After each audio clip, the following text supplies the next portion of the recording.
Alright guys, so today's the day that the Evo is going to run, for sure. It's almost running. I've actually been here for a few hours, just been kind of hanging out at the shop, making some phone calls, doing stuff on my computer. But we are here at MoreFab and we're gonna go see what's up with Justin. Final tidbits are going on the car. Pretty much all that's left is like fluids, oil cooler, radiator, and coolant lines. So nothing too crazy. Quick side-by-side comparison of stock oil cooler versus the MA Performance oil cooler kit. It looks like it's a, what do we say, a Cetrab? Mm-hmm. Yeah, looks like a cool piece. So we're gonna see if it bolts up in the stock location. It's made for an Evo 8, but I think it should fit right in here. One thing I did earlier today, this is Evo 8 fan I bought. So the radiator from Koyo is actually an Evo 8. I don't know that it is an Evo 8 radiator because the outlets are in the same place, but I know that I either had to modify my fan or use an Evo 8 fan. So I took the connector and I used some nice heat shrink connectors and got the proper plug on it, fitted it to the radiator, so this is all good to go. I'm about to gap the plugs, so just kind of doing little stuff to help however I can so we can get this thing running as soon as possible. Justin's doing some quick little fab work. The drain tube from the 5 is at a slightly different angle than the 8 oil pan, so just clocking it a tad. Yeah, just a little bit. Justin and I have been going ham. Well, all right, well, real quick before I show the camera, I want your opinion on my custom oil cooler bracket mountry. I used some of the brackets from MA, but I had to like custom modify some of the stock brackets. Check it out. Let me know what you think. LZ manufacturing. Feel it. Truest, realist. Oh, nice. It's pretty sturdy, right? Yeah, it's not going anywhere. I've got 3 brackets, one here, one here, one here, and then I chose to angle it back a little bit just for a little bit more clearance so it wouldn't hang down too low. Yeah, that's perfect. So, ducting wise, not perfect, but I mean, there is a decent amount of airflow going there. And I then, like that there's more room behind it too. Yeah. For the air to get out. The hardest thing was getting it in a spot where we could still access the actual oil cooler bolts, but it's nice that MA kit comes with a banjo here so we have enough clearance and can tighten it down. I just hope that we have enough line to make it happen. So anyway though, I just finished it up that. He's got the exhaust mounted up. Look at that downpipe. It's so pretty. Starting to do some of the intercooler piping. Whew. I've been making AN lines. Justin's about to drop the Koyo in. Things gonna look so nice and pretty in there. Yeah, nice. Look at that clearance. Does it fit? Yeah, that's good. So if you're wondering why there's only a fan there, look at where the turbo is, that's why. Also too, there's a pusher right there. Some of you guys were making comments before about putting water in my dad's car. My dad's car I just didn't use 50-50 diluted, so both that car and this car are getting proper antifreeze, not water and water wetter, because Connecticut and it gets cold up here and I don't want to have to remember or forget and then have frozen broken blocks. We're almost ready to start. We'll go over kind of what break-in procedure we're going to do as advised from MA Performance for their specific engine. Everybody kind of has different opinions on engine break-in, so we're just going to do what they say just to play it safe. I will tell you though right now we're not going to use the new coil and plug setup just yet. Just in case Jamie has to adjust the dwell setting a little bit, we're just going to use the stock ones until he's over here and can make the adjustments. It's easy enough to just swap out real quick. So I'm really proud of how nice the lines and oil cooler setup that I got sorted looks. Lines are just all nice, perfect length, runs real solid, no real stress points. I think I'm going to put some sort of cushion here just to protect it in case it wears. In case you're curious, what we've got in it right now is AMSOIL break-in oil. Was there any specifications or they only make one type of break-in oil? It's an SA30 with a real high zinc content, so it's kind of designed for pretty much any break-in setup. So the procedure that MA Performance wants us to follow, basically what we'll do, we'll start the car, check for any leaks, let it run for like 20 to 30 minutes, let everything heat cycle, drive it around kind of in vacuum, no real load or anything, it's like 30 to 50 miles, and then from there it's kind of fair game. Some people like to kind of work their way up, some people throw it on a dyno right away, but we'll probably just start ripping right away. But for now, we are going to just get her started. So I'm plugging a couple things so it won't fire fuel or spark. That way we can crank it a few times and let it prime with oil. Is it almost time for prime? All right, you gonna give me a signal so I know how long to hold it or what? Yeah. All right, give it a crank.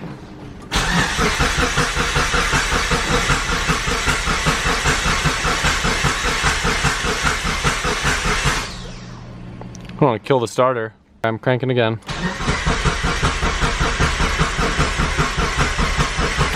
turns over nicely. Yeah, no, that's good. I think maybe we should fire it. All right, I'm game. Yeah. So excited to see how this thing sounds. We got this done pretty quick. It's a quick turnaround. Are we ready? No gas? It usually does have a hard start on ED5, so don't be surprised if it doesn't fire up right away.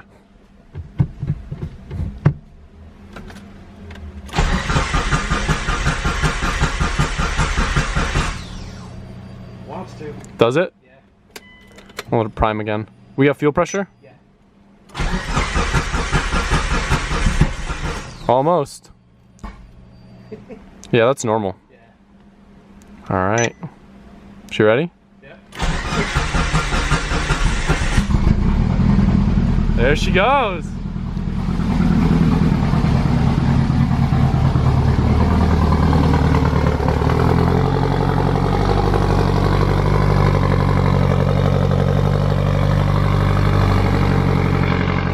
Sounds different. It's loud.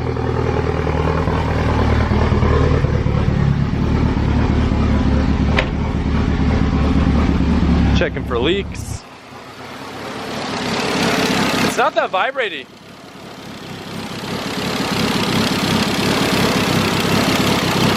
It's pretty loud, I'm not gonna lie. Is it? Yeah.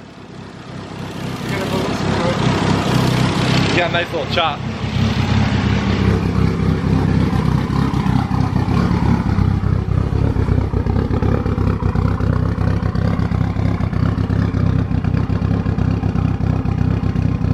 This thing is like the quietest 4-cylinder I've ever heard.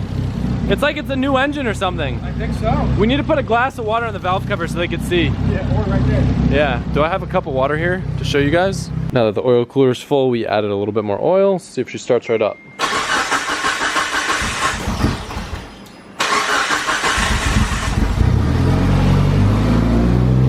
Just purring. I don't know if it's the new bottom end or probably the balance shaft delete. Less rotating mass, it seems like it revs a little bit more freely.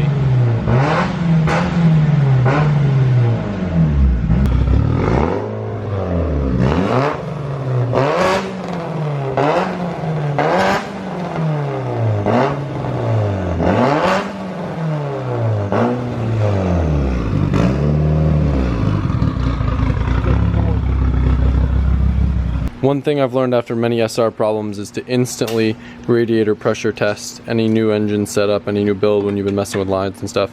I will say, Justin, I'm insanely impressed. This thing started up first go, no leaks, no issues, nothing whatsoever. Awesome. I guess taking your time pays off, huh? Yes, it does. We're always rushing stuff.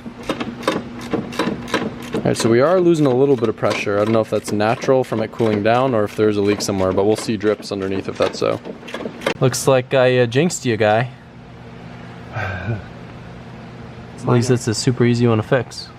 So now that the motor's run for a while, the next step of the process is to basically just drive it around for 30 to 60 miles, basically in vacuum, so no boost, but varying RPM and stuff. So like I said, everybody has different opinions on break-ins. We normally throw our cars right on the dyno, but this is a legit engine, so we're trying to treat it legit. All right, time to pull her out. Yeah, let's go.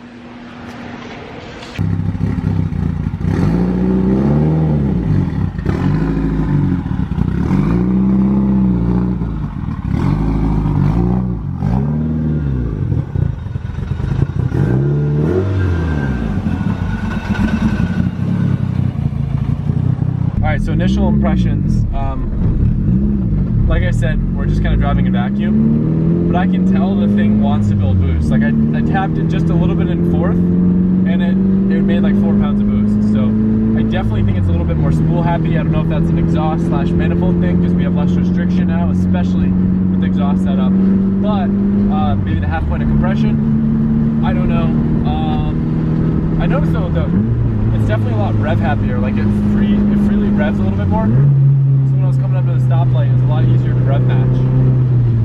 But it's not that vibrating. We've got those new motor mounts, no more balance shafts, and it's still pretty smooth. Yeah, the balance shafts are probably what's helping you with the revs. With the revs and the throttle response too. I mean, higher compression I know will help, but a half point I feel like isn't really noticeable. Yeah, I mean it would be noticeable to a point, but we did so much that it's hard to tell which any one thing actually has made the improvement. It's cool. I'm glad that we got to take it out tonight. That way tomorrow you can look over everything. And, yeah. Oh, here, I'm gonna pull a Yui here so they can hear the LSD. Oh yeah. I forgot that we did that in the front. I'm like, are my axles broken? Mm-hmm. There's only one way for the axles to go. Yeah. Hear it?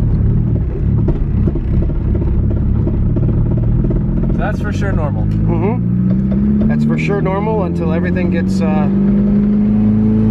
back into place again. Cool.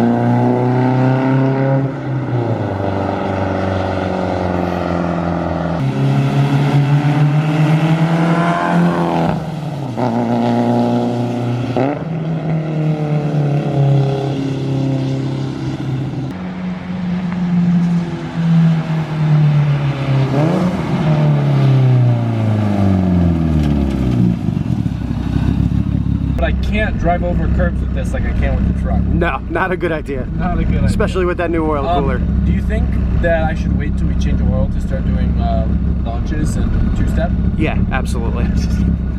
All right, I think that's I don't want to say a wrap up because we'll the goal is tomorrow to basically get it back on the road again and have Jamie look over the tune, and then we should be able to start ripping. Yeah, so. I don't see why not. I mean, we got to do a quick nut and bolt check. We got to address a couple of small clamps that are leaking and a few other little odds and ends, but nothing crazy.